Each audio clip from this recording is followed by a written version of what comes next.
Salut à tous, aujourd'hui, on va parler d'un sujet qui nous concerne tous, comment réduire légalement ses impôts en 2025. Si vous en avez assez de voir une grande partie de vos revenus partir en fumée. Cette vidéo est faite pour vous, avant d'aller plus loin. Je tiens à préciser que l'optimisation fiscale n'a rien à voir avec la fraude. On reste dans le cadre de la loi.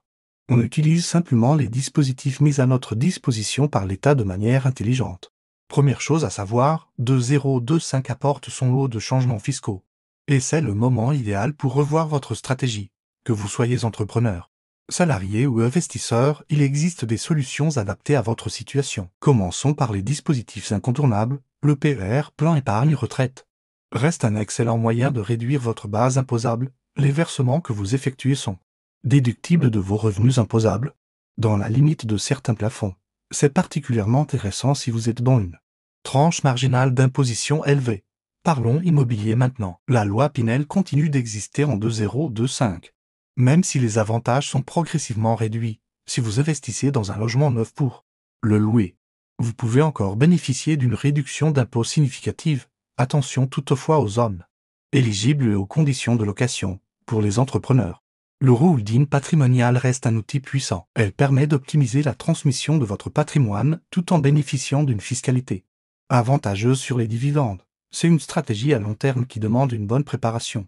Les investissements en SCPI restent pertinents, notamment pour leur aspect fiscal. Les SCPI Malraux ou monuments historiques offrent des réductions d'impôts importantes, tout en vous permettant d'investir dans l'immobilier sans les contraintes de gestion. Attention aux erreurs classiques. Ne vous lancez pas dans un investissement uniquement pour sa fiscalité. La rentabilité économique doit rester votre priorité. J'ai vu trop de gens se retrouver avec des investissements peu performants, attirés uniquement par l'avantage fiscal. Un conseil crucial, documentez tout. Gardez les justificatifs de vos investissements, les contrats, les factures, en cas de contrôle fiscal.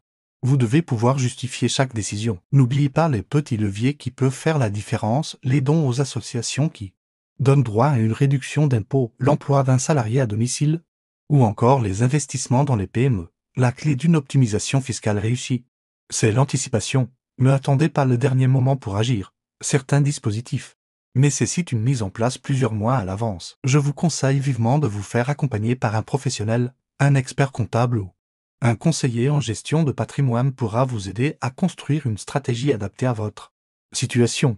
Si cette vidéo vous a été utile, n'hésitez pas à la liker et à vous abonner à Investiflow.fr. On parle régulièrement de stratégie d'investissement, de fiscalité et de construction patrimoniale. Activez la cloche pour ne manquer aucune vidéo. Laissez vos questions en commentaire. Je prends toujours le temps d'y répondre. Et n'oubliez pas, l'optimisation fiscale, c'est un marathon, pas un sprint.